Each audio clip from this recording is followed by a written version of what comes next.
Previously on CSIS 2470. So we need some sort of way to update draw, update draw, update draw, update draw, right? We basically want an infinite loop that's going to update draw, update draw, update draw. That's exactly what we want, is an infinite loop. We're going to actually make infinite recursion. What I'm going to do is, let me line those up better. I'm going to create a global function here that's not part of the object that's called draw. And this is how you're going to find as we go along when you make a canvas. You're probably always going to want to have this setup function and then this draw function.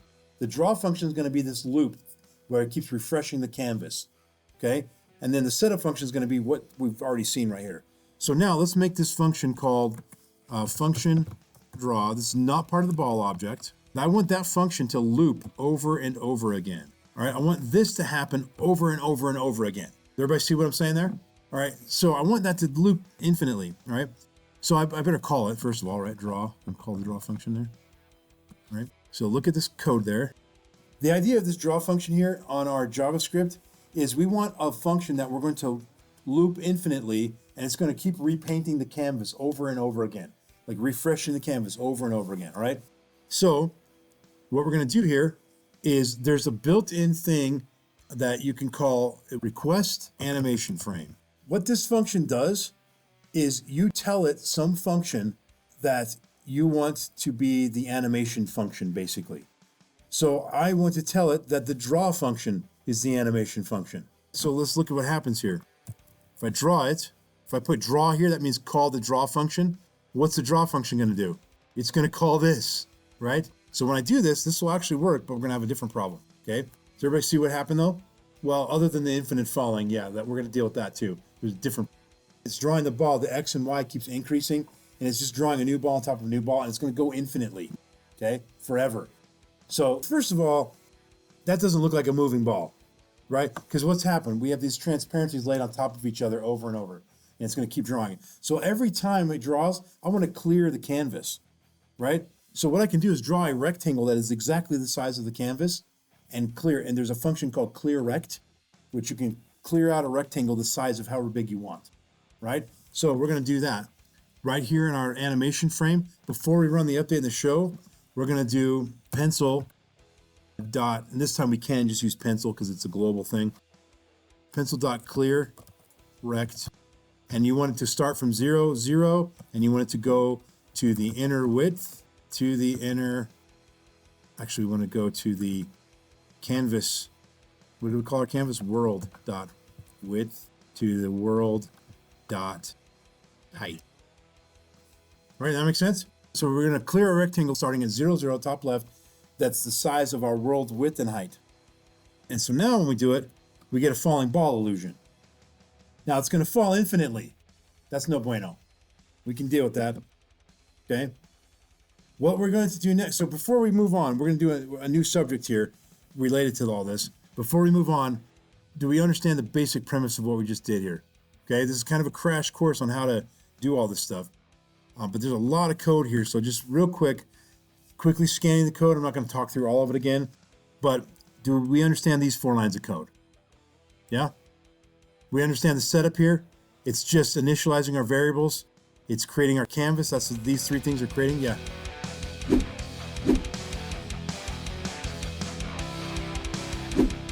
The pink is the canvas. What we're clearing is a rectangle on top of the canvas. We're clearing out a space that's the size of the canvas itself, but it's also being drawn on with our brush, because the canvas and the brush are 2 different things, or our pencil or whatever, they're 2 different things. So we're not clearing the canvas itself, we're clearing the stuff on the canvas. We're clearing stuff on the canvas that is the full size of that whole rectangle. So if I did something like this, where I said like 100 by 100, and I refreshed it, it only cleared a little teeny spot there, right? Let me make it a little bit bigger. Like we'll do like 500. So every time it's only clearing a square that's 500 by 500. That part's getting redrawn, but the rest of it's not. Not being redrawn, but being basically an invisible rectangle, right? All right, so we're gonna go back to full width there. Okay, good. All right, so now this again is just creating the canvas, right? It was actually taking the canvas element that's already been created in our HTML and sizing it. That's all that's happening there. Here we're getting this object that gives us all these fabulous tools.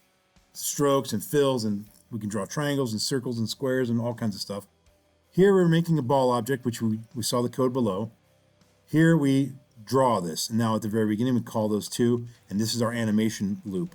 So these 2 lines of code right here, your animation loop should always have those 2 lines of code in them if you're going to do an animation, right? Your animation function. And the way I typically do my stuff, I will create in the class an update and a show for whatever I'm doing. If I'm moving Space Invaders, little aliens, or whatever I'm trying to do, I will have a show to draw it and an update to move it. Okay, you can use move if you want, it's maybe a better name. All right, and then any questions about our class here before we get into the next piece? That's our class right there. We okay with that? Okay, let's do some collision detection. All right, here's what I want to do. Let's see if we can logic this out, right? Think about what's happening here. So let me go back to, we're not going to update for a minute, we're just going to draw. But we have a ball here.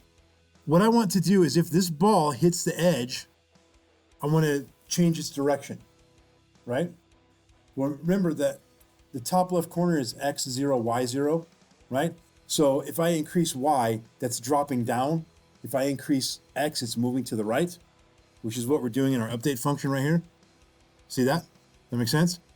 So if y is dropping and it hits the bottom, I just want to reverse y, just make it negative y, and it'll start going back up. That makes sense? The question is, how do I know that it's hit the bottom? Close, very close. He said, if this dot y equals window dot height. Let's look at that. Not 50, minus, you had the right idea, you just said the wrong thing. No, but why 50? Because that's the radius. What if the ball didn't have a radius of 50? Right, which is what? R. Not just 50, right, but the actual variable R. Yeah, okay. So, yeah, all right. I just want to make sure. Yeah, so what we need to do, I'm looking for the situation where if y, right now, because I keep increasing y infinitely, if y, which is in the middle of the circle, wherever that circle's at, your x and y coordinates are the dead center. Well, I don't want y, because that's the center right here. I don't want y to hit the bottom of the screen, because then it'll go halfway out the screen, right? The ball will get cut in half. I want it to go whatever y is plus the radius. When that number is the same as the inner height of the screen, then that's when we want to reverse things. That make sense? Everybody follow that idea? So let's try it. Okay, let's just close this out. Close this out here. All right, and what I'm going to do is make these variables. So I'm going to make those like, I don't know, we'll call them this dot direction or something like that. I don't know, that's not the best word, but we'll just set it at 10. Okay, and we're going to say direction. Oh, sorry, this dot direction. Okay, this dot direction. Let's make sure I didn't break it. Let's run it again and turn on the update. Okay, didn't break it. Good. Okay, now let me refresh, get to normal screen size. All right, so here we go. Inside of our update statement, I want to do this or reverse it. All right, so let's go like this. If this dot y plus this dot radius, does everybody understand that that's the bottom of the circle? If that number is greater than what? The canvas height, actually. Because sometimes you may draw your canvas smaller than your window. That sometimes you'll want to do that, right? So we want to do the canvas, which what do we call our canvas? World dot height, which we probably should pass in the canvas too if we're going to do that. But let's just see if this works. What do I want to do in that event? Yeah, I want to change the y value in this case to what? Whatever it is, -1, right? Will that do it? Okay, so let's try that. Okay, this dot y times equals -1, something like that. Let's just try that. Okay, forgot to turn on the update. Whoa, come back. There we go. Update. Didn't work. What's wrong? Wow. Yeah, so there's a little piece we missed. Okay, so here's what's happening. We actually don't want to set the y direction to times -1 because all that's going to do, if it's at 100, that's the bottom of the window. Let's say it's 100. Well, it's going to just be -100. So what's that going to do? It's going to move it like way off the screen, right? That's why you saw it come in at that angle over there, because it went way off the screen. What I really want to do is change this direction that's being multiplied by to a negative number, right? But I don't want to change it for both directions because the X one is not ready to be changed yet. So we really should have something like an X direction and a Y direction and X and Y direction. And now what I could say is this dot Y dir. That should give us what we're looking for. Can you dig it? Can you dig it?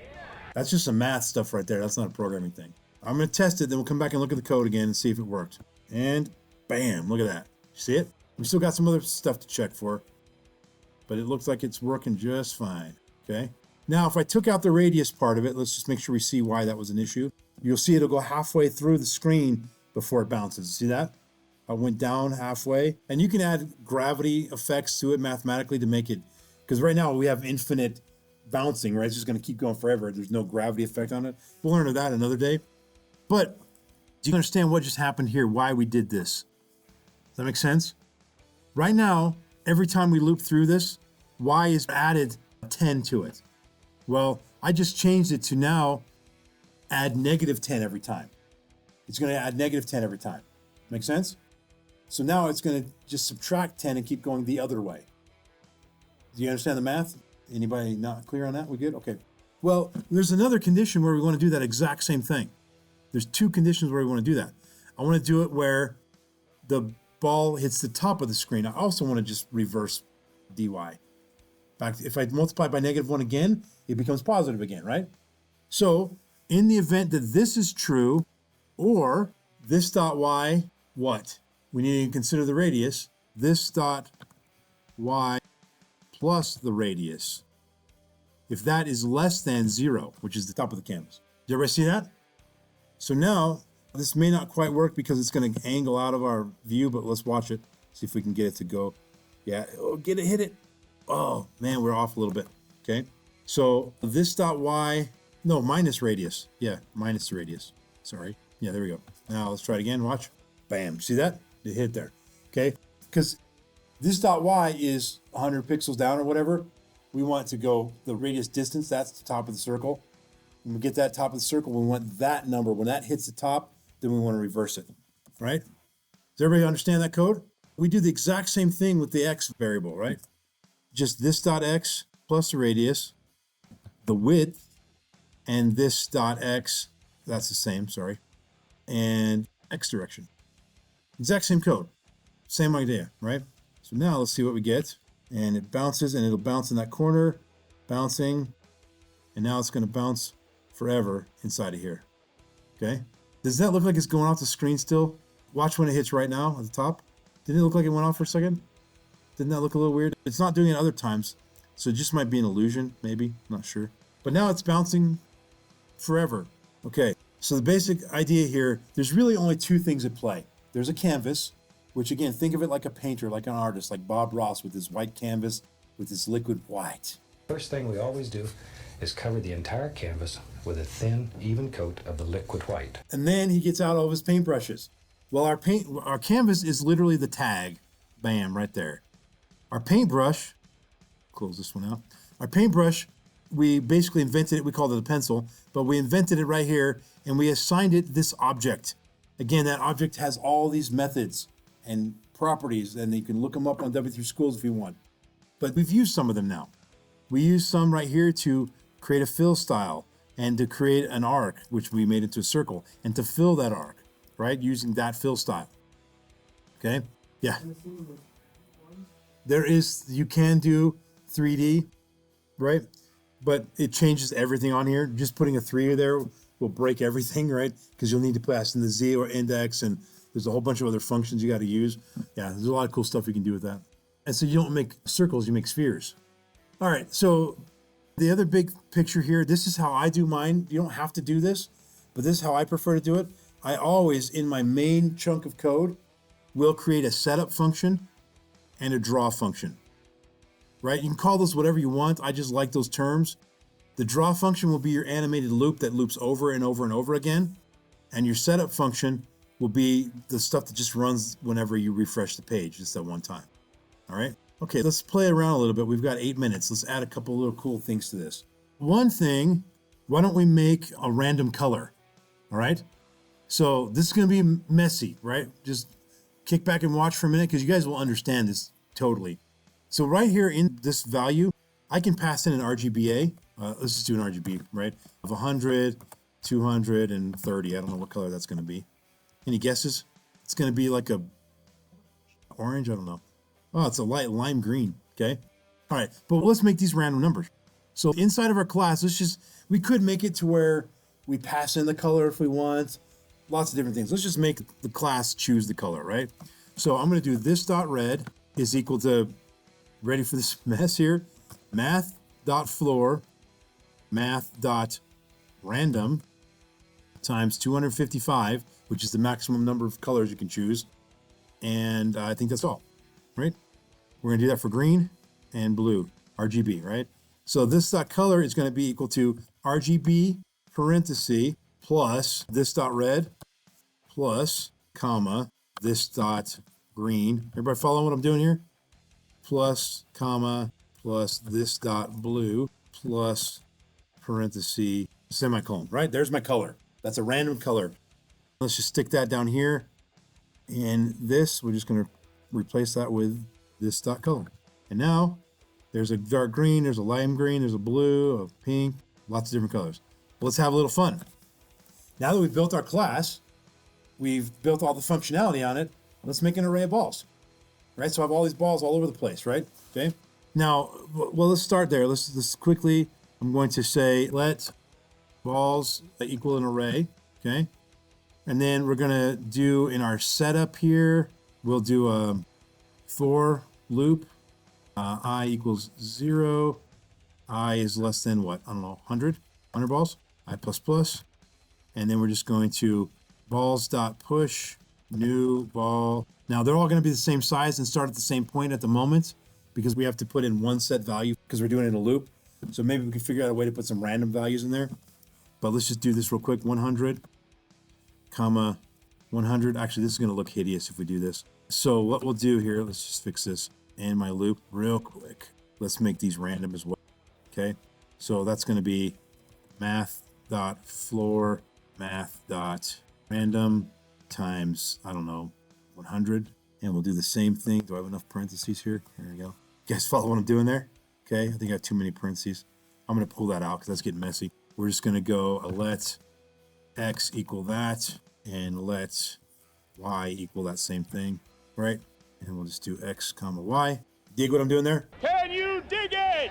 Just making a random xy coordinates, right? And maybe we'll even randomize the radius, okay? Radius. And there's a way to do a range. We'll talk about that in a second, but let's just do that. So now I got 100 balls in the array. Now, in my draw, I'm going to do a for of loop right here. Does everybody see what I did there? I think you should know how to do that. That's pretty straightforward, right? I just made an array of 100 balls with random positions, okay? So now in my for of loop, I want to loop through this for every ball, right? So for ball of balls, which is the name of our array, we're just going to do that. That's it. That should give me 100 randomly colored balls, except I got an error, of course. Let's see what we got here. Console, I'm missing a parenthesis. What did I miss? Right here. Nope.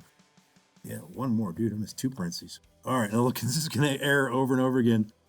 Cannot read JavaScript line 56.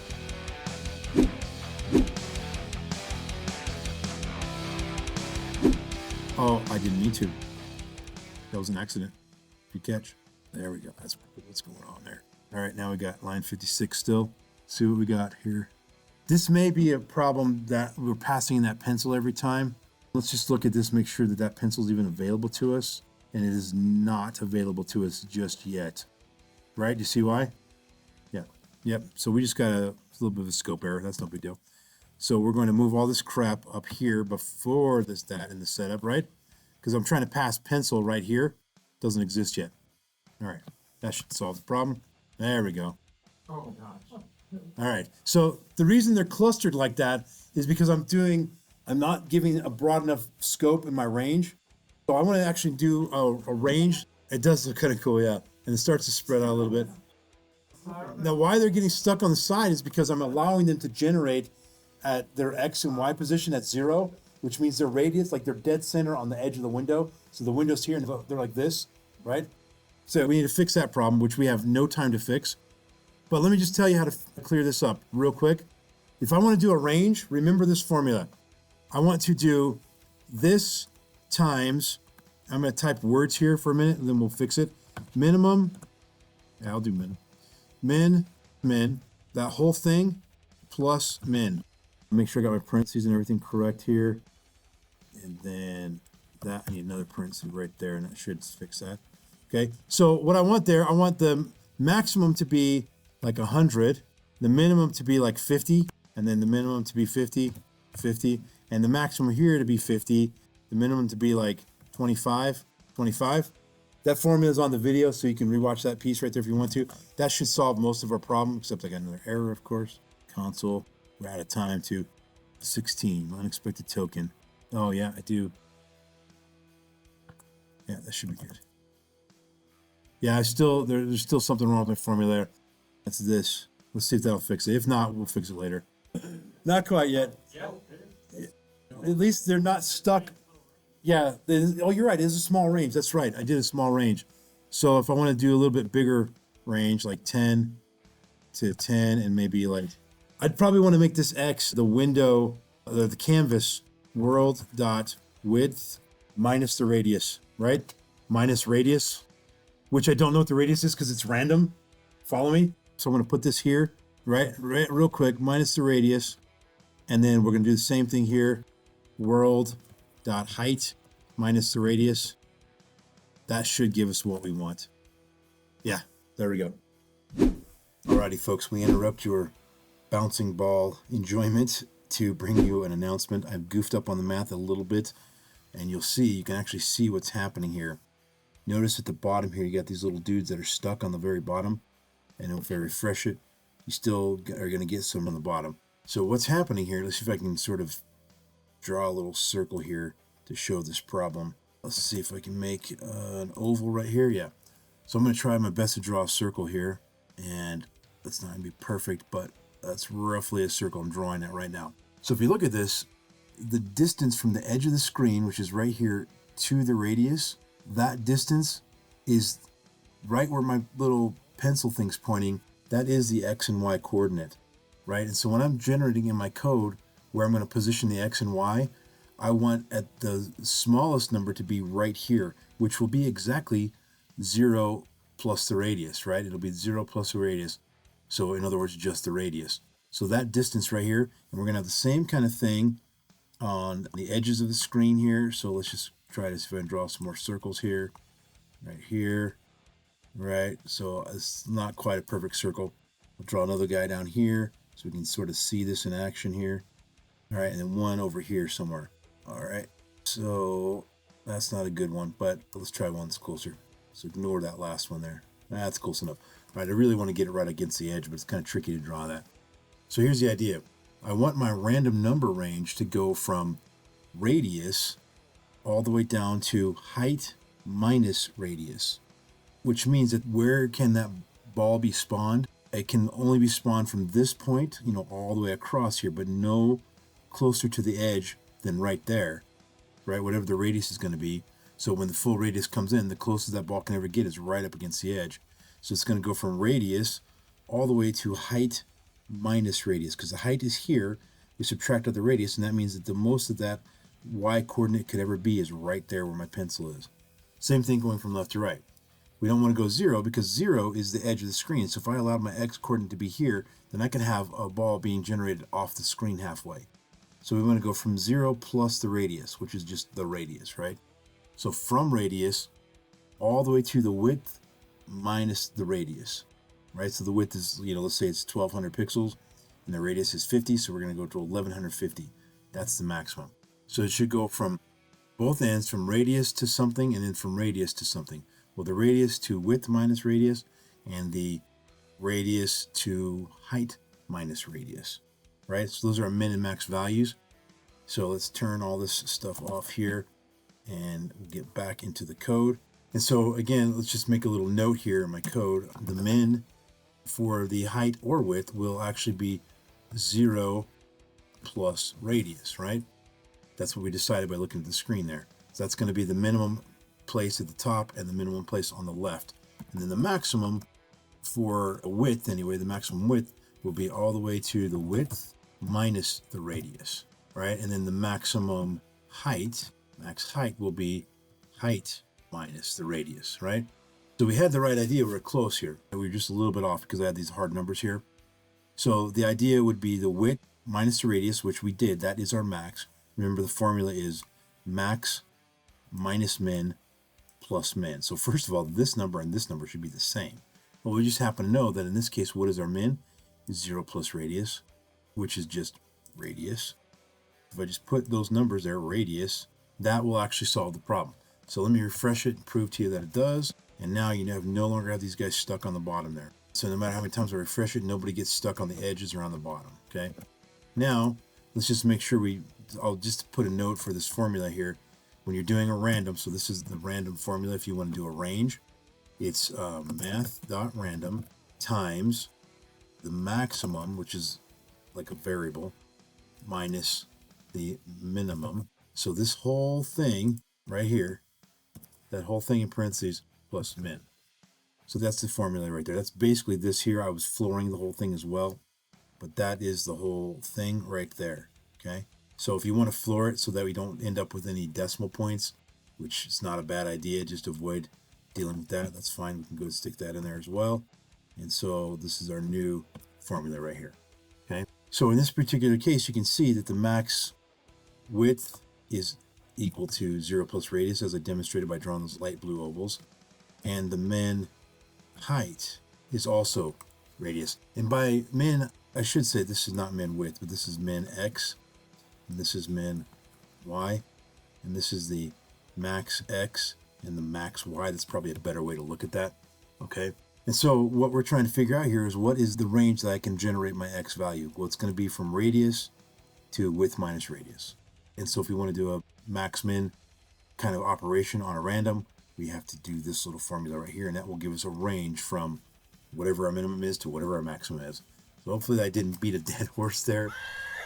Hopefully that clears things up a little bit, and that does solve the problem. So we have a nice bouncing balls without getting stuck. Hopefully that helps. Hey gang, President Jeff here. Thanks for coming to class today. Take a look on the screen there, and if you can answer those questions, then you are ready to take the quiz, and more importantly, you learned what you need to know from this video. Thanks for watching. We'll see you in the next one, folks.